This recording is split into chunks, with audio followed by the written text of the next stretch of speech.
and thanks for listening to the Adulting is Easy podcast. This is Lauren, and I manage the Adulting is Easy blog and podcast, which can be found at realadultingiseasy.com and everywhere you listen to podcasts. Please take a second and hit the follow button wherever you're listening, if you can safely do so. I'm joined today by Tracey Northcott, an Australian serial entrepreneur and multi-preneur based in Tokyo, Japan. She's one of the most successful Airbnb hosts in Tokyo. She also runs a software development company, Enfour, with her family, as well as Tracey Northcott Consulting, where she helps other hosts discover the true potential of their STR or Airbnb business, maximizing their investment, enjoyment, and hospitality standards. Thanks for joining me, Tracey. Thanks, Lauren. It's a real pleasure to be here. I'm so excited. Our goal for today is to make adulting easier for our listeners by discussing a personal finance topic, since managing money and investing is a big part of adulting. So, Tracey, you and I are going to talk about short-term rentals, or STRs. Naturally, probably everybody can guess that from your bio there. So, Tracey, how exactly does one become one of the most successful Airbnb hosts in Tokyo? I've been doing it for a very long time. So I was one of the earliest adopters of short-term rentals in Tokyo. It sort of happened by absolute accident. I'm a software engineer, so with a love of real estate. And when I went on a family holiday, I discovered Airbnb, and a light bulb went off in my brain. I just went, well, this is what's needed in Tokyo. And so I just saw the opportunity and I jumped at it. I started with a very small unit that was close to my house, where family and friends could come and stay for free, and I would rent it out part-time so that I could cover my costs. That was my goal. It was very non-lofty. It was very plain, and it just went bonkers because it was the time where the borders were being relaxed for inbound tourists, and Japan was doing a massive push on bringing in a lot more tourists, and there just wasn't the infrastructure to support them. And a lot more families were coming in, and I don't know if you've ever been to Tokyo, but most hotel rooms 10 years ago were small and stinky and not really family friendly, or they were massive and expensive, and all 5 and 6 stars. So there wasn't anything in that middle ground, and so I just saw there was a real hole in the market, and it was what I needed if I was a traveller, and so I was able to really meet the needs of those that big incoming tourist boom. So I did one, then two, then three, and then built it up quickly. Then my husband, who was working in hospitality, he was working as in restaurants, hated his work. And of course, hospitality hours are awful. So I said, well, let's get a couple more houses and and you can quit and spend more time with us, as we had a small child at the time. Our child is now 11. And so that's how we got into it. And it was just really just riding the wave and making sure that we were, following the rules, following the laws, and just learning and failing forward. Made so many mistakes, I can't tell you. Oh my gosh. Yeah, I think we probably all do. So was it was it like a cottage or like a single family home, that first one? No, the first one, so Tokyo is, of course, a big city. Well, actually, Yeah. everyone says Tokyo's a really big city. Actually, when you live here, you recognize that it's thousands and thousands of small communities. It's thousands and thousands of small villages around big hubs, big sort of city hubs. So it's a very community feel. And so in my little village, which is, a stone's throw from Shinjuku, which is a massive hub of Tokyo, that's where we lived. And so I was able to get a small studio apartment, and I rented it with the owner's knowledge that I wasn't going to be living there. It was going to be for family and friends. And 10 years ago, it was kind of like, oh, we might rent it out a little, like sublease it. The laws have since changed a little bit, but it was the wild, wild west a little bit. And when I first started. Okay, so you were doing rental arbitrage. So I started off doing rental arbitrage, and then people started seeing what we were doing, and then I was actually guests. I had guests that were coming back on a regular basis. And I had one particular guest, and he said, look, I'm paying you a lot of money every year why don't I buy a house and you rent it for me? And I went, cool. So he bought a house, a family home, a single family home, and he comes and uses it 6 months of the year with his family, and I manage it the other 6 months of the year. And I went, well, this is a better model for me. So I sort of started switching up the deal. So I don't do one particular model. I'm really focused on acquiring properties any way I can that will suit my demographic, that will suit the guest that I'm trying to target.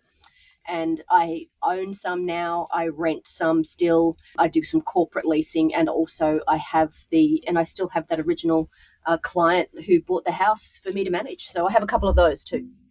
Okay, so you're doing a little bit of everything, some rental arbitrage, some Exactly. ownership, some management. That's right. Because Nice. what I'm really focused on is can I make a profit from, so I do the numbers before I take on a property. It's like, well, do the numbers make sense, and also does the property make sense for who I'm trying to target? Yeah, absolutely. Makes so much sense. And now you've added, maybe you want other people to fail forward quicker or something. Now you've added STR Consulting to your Correct. repertoire as well. Well, I mean, the pandemic hit us hard and early. We were all set for the Olympics. We had 2020 in the bag. We were like patting ourselves on the back. We were like planning our retirement. We were doing all sorts of things. And we had a number of properties that were only for the Olympics that we were subleasing from people who were planning to bug out for the Olympics time, and we were then going to, do profit shares with them. So Oh, so they were going to leave and correct. rent their place out. Got it. Okay. Okay. And so I had 30, 40 places, and I had more that, and this, in February when everything started to become a dumpster fire. Yeah. I was in negotiations for getting more because I was fully booked. Like January 2020, I was completely booked nearly for the whole year of 2020, and I was actively looking for more properties to take on because I had a waiting list. It was nuts. Yeah, Wow. and then we all know what happened. So, So you had some free time and you came up with well, a consulting business? after I picked myself up off the floor, Yeah. and look, I'll be very transparent. I lost $1 million in 3 weeks. And as a small business owner, when you see that just disappear and the phone just keeps pinging, pinging, pinging with like cancellation, cancellation, cancellation, it's a shock to your nervous system. I won't lie. When you've Yeah. had a 5-year plan that is really focused on one particular event, it kind of feels personal when that's taken away. So, it took me a while to get off the floor and, Yeah. just put one foot in front of the other and then figure out, well, what am I going to do? I'd already started the consulting business actually in Okay. 2019 because I was helping. What I saw as a need in the market was Japanese hosts who didn't really understand how to serve the guests that were coming in. They didn't know the needs of the inbound tourist market. The need that you do need coffee cups and you need cutlery, because the average Japanese person doesn't use a coffee cup or cutlery. They use teacups and chopsticks. So just educating on what is the sort of minimum viable product, if you like, on how to really serve this demographic and how to maximize their profits, because it just helps the market as a whole. When you've got when everyone is delivering an exceptional product, more people come to use that, so the market gets bigger overall. So I saw that as a way for me to help myself and also help my clients. I Mm. love that. I mean, just there's such a difference. This is something I've been kind of mulling over in my head for the last couple of years is the scarcity mindset versus the abundance mindset, right? And it's this thing where if we all succeed, it's kind of all good. Just because you get a booking doesn't mean I'm not going to get a booking, right? And I totally agree with you. There's some places where short-term rentals are kind of a gray area, Hmm. and maybe it's not a gray area for my particular property, right? And people have been like, well, if they shut that down, that'll be so good for you. I'm like, no, it won't, because this is a tourist area. There's tourist attractions, there's things to do. And the more people are coming, the more it's going to grow and the more people are going to keep coming. And it's all good. So I love that you were looking at it like that. Like if I can make an impact on the entire market, it's actually, it's good for me. It's good for everyone. No, I totally agree. I don't see my fellow hosts as competition. I see them as possible collaboration. We have, here in Tokyo, we have, even before the pandemic, we had like little clubs. We would go out for lunch. It was actually women. It was a group of women Airbnb hosts, and we had this little lunch club, and we'd go and share stories and help each other out. I'm now doing that more on a global level, but before the pandemic, I was all very, very siloed in Japan, but really trying to grow the whole Japanese market as a whole, as an entity, and it was working. It was great. It's really good. Yeah. Yeah. Yeah. Well, I like that you expanded, you went globally. And I think not that you need the validation, but it would have taken me forever to get myself off the floor if I lost $1 million in 3 weeks as well. Well, there was some therapy involved. I won't lie. Sure. Of course. Of course. It's PTSD. It was Yep. it was not good. And I'm not someone who'd ever had therapy before, and it was just like I was not functioning, and it was just such a shock to the nervous system. I was in denial and all that stuff, but also Yep. also we all went through that too. It's like, what is this thing that is that's affecting the whole world? And I was raging against it, and did the whole. I went through a whole process, and but I tried to focus that energy into something productive. So I started blogging. I started writing, about hospitality and about how I saw how to maximize profits and deliver great hospitality, and have a really great business. So that's what I started doing 2 years ago, and I've still got the blog, and now I help people one-on-one. Yeah, that's amazing. One of the things you talk about a lot in your blogs and just in general is branding. Mm-hmm. And so I wanted to talk a bit about that selfishly because I want to know about this for myself. And we struggle with this a lot of the idea of our brand, but also we're on, for example, the Airbnb platform, right? Like we have a website, we're on Airbnb and VRBO. Mm-hmm. VRBO is only, I was last year, I would have told you it was 10% of our bookings. I don't think it's that much this year. And so most of it's coming from Airbnb. We are starting to get some on our website, which is cool. But how do I carve out a brand when it's almost like you're under the Airbnb umbrella? So that's why I wanted to talk about that. But maybe we should, before we get to that, talk a little bit about kind of what a brand even is and why it's important. Sure. A lot of people, when they think branding, see the final product of the process. They see the logo, they see the colors, they see the website, and they think, oh, that's the brand. Whereas anyone who's done any sort of branding work knows that's like the last piece of the puzzle. The first piece of the puzzle is actually sitting down and figuring out, what is my product? What am I delivering? And who am I delivering this for? And also, what is the level of service that I'm going to be delivering? So all of those three core pieces, the intersection of that is your brand. So your property, and your customer. And that's unique for everybody.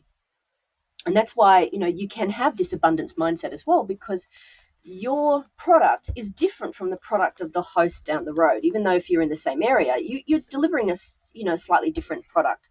There might be some overlap. There's some overlapping and intersections, of course, but when you look at who you serve based on the size of property you've got, where you're located, what amenities that you have, that is really core to what you're doing. So you have a picture of the overall product. Then you sort of draw out some of the nouns and adjectives and the descriptions that you have for that product.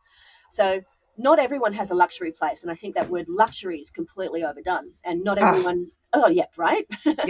Yeah, absolutely. And not everyone has a cozy place. That word is overdone. I saw one today where it was like spacious, cozy home. I know, right? I was like, man, I use Cozy on my for my 200 square foot tiny home. I use Cozy on that, but I thought spacious and cozy, but it just made me laugh. Yeah, and it's just a word salad, right? It doesn't have Yeah, any sort of coherence. So right. what, a good exercise to do is, to work on your business is to sit there and brainstorm, like, what are the emotions that you want people to feel while they're there? What are the descriptions, what are the verbs, what are the adjectives, what are people going to be doing? And rather than just sort of grabbing words that you think are going to be, appealing on a marketing level, you sort of just really, hunker down and say, what is it that I'm delivering? What is the product that I'm delivering? And then you Yeah. then yeah, that's where you define your product, and then you pull out a whole bunch of descriptors, and then those descriptors are designed to have an emotional response in your customer. So if your customer reads those words, if your customer has that image, how do they feel when they see that, and is that something that's going to solve their problems enough to get out their credit card and book?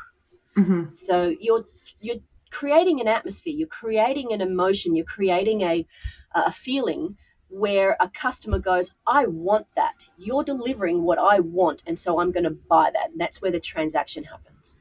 And that's it's pricing. And you notice I didn't mention price Right. because that's a sideline. If you are solving a person's problem, if you understand them well enough to know why they're coming, what they're wanting to be doing, and what issues they're going to have. Issues being, I've got a family of 5. Do you have enough beds for me? That's an issue. If you're solving that issue, then the pricing is secondary. Should you be solving the same problem across all of your properties? It depends where they are. It's like, because again, Hmm. if they're in different locations. So, for example, I'm mostly in Tokyo, but my houses are different layouts. They are different. They're close to different stations. Some of them are 3 stories. Some of them are a single level. So I'm attracting a slightly different demographic. So when someone comes to me and says, "Look, I want to have a place in Tokyo," the first thing I ask them is, "How big is your group? What is the how many people are in your group? Is it a family group? Whatever that is, you find out who they are and what do they want to achieve, and then I can say, well, no, this house is better for you, or this house is better for you. So even though within my portfolio they are under the same kind of brand, I still have different deliverables underneath that. Okay. So the importance, what I'm hearing is something that's very important about building a brand is understanding your customer, putting yourself in their shoes, and figuring out what are they going to notice, what are they going to say, and what are they going to feel when they're in your space. 100%. Absolutely Yeah. 100%. So knowing why people are coming is also an important part. Like, not Hmm. everyone is coming to do the things that you expect them to do. It's like, that's why short-term rental can be successful in a mountain area versus a Yeah. beach area versus it's like people are using those properties for different purposes. And if you try to have if you tried to make I don't know, a mountain resort in Florida, then it's sort of a bit of a disconnect there in terms of what people are expecting. Um, so even though you're not close to the beach, you've created a lush tropical paradise. So that's still on par with what people are expecting when they're coming to Florida, I suspect. Yeah. You can have a different, there's a lot of people have a lot of success doing corporate rentals. Needs of someone coming in for a corporate rental are very different from what they're going to be doing on a vacation rental. So, short-term rentals is not just Right. booking a house in the summer. There's short-term rentals for so many different purposes, and it's Yes. knowing what they are and dialing your marketing into that. That's everything from the copywriting to the photos to the amenities to the decor, all of those things, basing that around who's coming. And sometimes you will get people, I'm sure, outside of the norm. For us, naturally, it's going to be mostly tourists. Occasionally, it's someone visiting a family member. Occasionally, it's someone here for work. But for the most part, it's going to be vacationers. I've noticed. So let's see. How did you go about kind of starting to purposely build a brand? Well, I guess it was by trial and error. It was like, noticing which type of customers. At first, when we first started, it's like, oh, everyone, we want to attract everybody, and that's the Mm-hmm. first thing a lot of people do. Oh, we want to attract everyone, and then which is fine if you're an Airbnb, but you are then subject to pricing issues, because you're then competing on price. If you're not differentiating yourself with what you're trying to deliver, then the only thing that people have to compare you on is price, and so then there becomes a race to the bottom almost. But what we sat down to look at was who which type of customers are bringing us the most money, and also that we know that we can help them the most, and that our places will deliver. So I don't, I cannot look after a luxury customer. My houses are not, in that level. So we figured out who was our demographic, and then really started dialing that in. So it comes into the language that you use in your copywriting, the photos that you choose, the amenities that you have, and also the service that you deliver. And when you know who you serve, then when somebody comes in and it makes an inquiry, and you maybe think that they're not going to be a good fit, then that's when you've got the language to sort of say, well, perhaps this is not the right fit for you, and you can gently move them on to someone who is perhaps a better fit for them, and then your calendar is open for the customers that are going to be the right fit for you. So it really all Mm-hmm. does come down to the type of customer. Yeah, that's interesting. There's some aspects then of the property Yes. that are going to bring the people there, but there's also aspects of my service level and style that are Yes. going to, attract certain people. Hmm. For sure. That's interesting. Yeah, I have a harder time with older guests. Hmm. I being younger myself, and this is I'm sure just me being egocentric or something, but I tend to expect them to be able to do things like find the Wi-Fi password, open the door, work the thermostat, work the Hmm. TV, and things like that. And I have noticed I've added some different language to my listing, kind of like we may or may not meet you. I communicate via email and text and things like that. And since I've done that, I have noticed my clientele has kind of skewed younger Hmm. and has kind of correspondingly skewed to lower maintenance. So that's been something Hmm. that's worked out for me personally. I don't know if I'm maximizing my profits that way. Probably retirees in Florida is maybe a demographic to target, but for me personally, I save a lot of time and effort and frustration Well, kind of going about it this way. see, time's also a commodity as well. Mm-hmm. Um, you know, I don't look after high end guests, because I don't have the bandwidth to have that sort of availability, um, and to justify the price point. But for you, if that's working for you, your time can then also be leveraged onto to other other money making opportunities. So um, Mm-hmm. that's a good investment for you to be targeting that demographic. That's not to say that someone who fits your profile, that can be low maintenance, even if they're a bit older. It's not you're saying that you don't accept people. It just means that they have to sort of um, fit into the needs that, sorry, not the needs, the types of products that you're delivering. Sorry, I'm getting all Mm-hmm. tied up here. Yeah. No, that's okay. Yeah, and certainly the age thing, it's there's Mm, a correlation, but it's not direct, right? yeah. But certainly somebody needs to be comfortable with. There's not going to be a key to get in. You're not Mm, going to meet me. We're not going to walk through, things like that. And it happens to skew a little bit younger, that I've noticed. But that's been huge. People used to call me to introduce themselves when they were coming, like a week before. No, I haven't gotten a call since I've added some of that mhm. to my listing. Look, and it's all about tweaking and testing the listing copy, and when you're writing your listing, it's like you're not selling the like a house, right? You're not selling you're not selling the bricks and mortar. You're selling how people are going to be interacting with your space. So when you write your copy, you write with the guest as the, your ideal guest as the hero of the story. And you set the scene, and if someone sees themselves in your storytelling, then that's where they stay there. That's where they want to then come and book with you. If they don't see themselves in your copywriting, then they've self-selected away, and that's a win-win, because Yep. that's a win-win, because then your calendar is open for someone who does see themselves being happy in your place. So how do you have a brand Mm-hmm. on Airbnb? How do you not get kind of gobbled up by the Airbnb brand?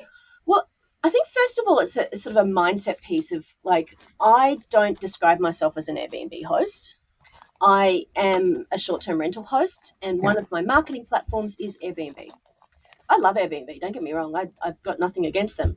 It's just that I run a business, and I have multiple marketing channels, and one of those is Airbnb. And so I focus on, my my company name. So who I serve and what I do is actually baked into my company name. So my company is called Tokyo Family Stays. So that's where I am. That's who I serve. And then so I have a website based on that. And when I write my listing on Airbnb and on my bio, I said, look, hi, I'm Tracey. I'm the, CEO of Tokyo Family Stays, and this is what we do, and this is who we serve, and this is our why we're in business, and that's on my Airbnb listing. It's on my website, and it's on VRBO and Booking.com, wherever I'm listed. And then all of my communications comes from that central place. So I've written my emails to, obviously to be of service to my demographic. I collect up everyone who stayed with me. I've got their email addresses, and so I do a direct marketing plan after that. So I encourage people that have come and stayed with me once to come and stay with me direct on the next time they stay. And I also, I don't rely on Airbnb to bring all my bookings. I have relationships with relocation companies and insurance companies and travel agencies, and I have relationships with them, and they also bring me guests who meet my demographic. So I guess what I try, like I said, Airbnb is one of my marketing channels, but when I reach out to all of these sort of third party people, that I'm putting myself out there as Tokyo Family Stays, and the real estate agents and also travel agents, sort of they get that. General public, people are a little confused, but when you say, oh look, we also list on Airbnb, that's when people understand that the sort of product that I'm delivering. So, but Yeah, and I think that's key too. A lot of people refer to short-term rentals as Airbnbs. Yes. And I try really hard not to do that for a lot of different reasons. There's connotations and things like that with the Airbnb brand that are not me, that are not the Vacation Nature Coast brand that I am trying to put out there. And that's their brand, and their customer is not us. Let's be real. At the end of the day, right. We're not Airbnb's customer, and for us just to say we're an Airbnb host is supporting their brand and not ours. And trust me, when push comes to shove, Airbnb won't have you back. But they are really focused on their guests and their customers, and we are a service provider. So, so it's like, okay, that's fine. They're using me. I will use them the same way. I'm never going to compete with an Airbnb ever. Like, they're massive, but I don't need to, because I have my business, and I run my business as a proper small business. I pay my taxes. I pay my staff. I look at profit margins. I look at KPIs, as any other business would. And Airbnb is one of the marketing channels that does that. And it's just it's a mindset shift. But I'm doing this 10 years, so when I first started, I get it. I was all in Airbnb. I'm an Airbnb host. This is what I do. Um, and you know, it was around about when we started planning for the Olympics, and we started doing our own sort of separate marketing, that we really realized the need to have our own brand, and not be at the market forces or the mercy of the pricing policies of Airbnb. So Yeah, got it. Makes a lot of sense. So I heard you say one of the ways having a brand makes you profitable is because you are aligning who you're bringing the most value to correct. with also who's bringing you the most money, right? You're aligning that value win-win situation. Mm-hmm. How else does it help you? Does a brand help you? Is it because you get repeat guests as well, like you said? For sure, we get repeat guests. We also get other people, putting our brand out there means that my friends and my family and anyone in my network knows what I do, and so whenever they hear something, they're able to quickly refer them directly to me, to Tokyo Family Stays, and when they come to our website, they can see who we are. And the other thing is, when you've done this work on knowing who you serve and being really dialed into your guests and why they're coming, you can also recognize the different ways in which you can monetize. So people, would come to your area, then they're also going to be spending other money in that area. They already know, like, and trust you. They already have made a booking with you. So if you help them, um, by showing them other solutions to their problems, then people want to give you their money. Especially small businesses, they want to spend their money, and it makes them happy to spend it with somebody who they already know, like, and trust. So if you give them recommendations for a tour company who is going to take good care of them, and you're getting a commission from that. I provide additional services. So I have, obviously, people pay for the nightly stay, but I have a list of additional services that people can pick and choose, like a spa menu, for example. So if you want babysitting, if you want ground transportation, if you want a translator, I'm here in Japan. So if you need a translator, I can deliver those things to you by a vendor that I've already vetted, that I know is going to take good care of you, and I get a commission from that. So we can make 20% over and above the nightly rate. Okay. From You don't want to throw the kitchen sink in it. You don't want to just be everything to everybody. You've really got to be dialed into what pain points your guest is likely to have, and having a solution for that, and just Mm-hmm. letting them pick and choose from that sort of Yeah. list of things that are out there. Well, business is about making money, but you make money by providing value to people. Absolutely. Yes. Mm. Yeah. That's something that's been a mindset shift for me recently too, right? Like it's okay to make money on things because you're adding value, right? Coming from a place of service, absolutely. Mm-hmm. Absolutely coming from a place of, I want you to have a good time. I want you to maximize your enjoyment of my town. Here are places that I know are going to, this is my favorite restaurant. Here's a coupon. Go enjoy yourself. So Mm-hmm. taking that extra step of being of service. Yeah, love that.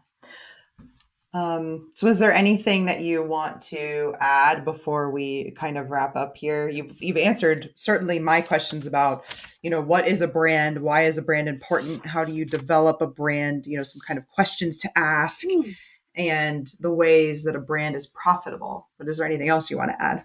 Well, sure. I mean, having a brand, having that level of, the vision and the mission statement for your company, like you would having any company, having your brand defined helps your staff, when you bring them on, to also deliver that same service for you. And also, when you're hiring a photographer, you can explain, this is the mood I'm trying to create. This is how I want people to feel. These are the moments that I want people to experience. that the photographers and any of those support people that you hire can also help deliver and have a really coherent look and feel. So that's when you can do your social media, for example, and you can be talking about things that are relevant to your customer, when you're true to your brand, and so that when people who respond to that see your social media or see your photos or see any part of your marketing out there, it is instantly recognizable. Oh, that's that particular product. That's Tokyo Family Stays, for example. I know what they deliver, and that's a product that I want to experience for myself. So just having across your business, having that built into the DNA really helps solidify your place in the market. I love that. So if anybody has questions or wants to engage you as a consultant or just maybe wants to book a stay in Tokyo or anywhere else you manage, what's a good way for them to get in touch with you? Lauren, I am not a woman of mystery. I'm quite easy to find. So Tokyo Family Stays, you can find me Instagram, Facebook, all those usual places, and also from my name, Tracey Northcott. My Twitter I've actually had for a really long time, and that's still under a previous brand, but certainly my Instagram and my website, which is called Tracey Northcott Consulting. It's all easy to find. I'm very Googleable. Love that. I'm going to start using that, I think, with your permission. Not a woman of mystery. Absolutely. I probably stole it from someone else. Well, everyone, you know where to find me too. I'm on Twitter at Adulting is Easy. I'm also on Facebook. You can email me at realadultingiseasy@gmail.com or show support at patreon.com/adultingiseasy. Don't forget to join our hashtag Wealth Wednesday Twitter spaces. We are doing those through at least this summer at 9 o'clock Eastern every Wednesday. We talk real estate, crypto, quitting your 9 to 5, increasing your income, and much more than that. Thanks again for listening, everyone. Hopefully, Tracey and I have made adulting a little easier for you.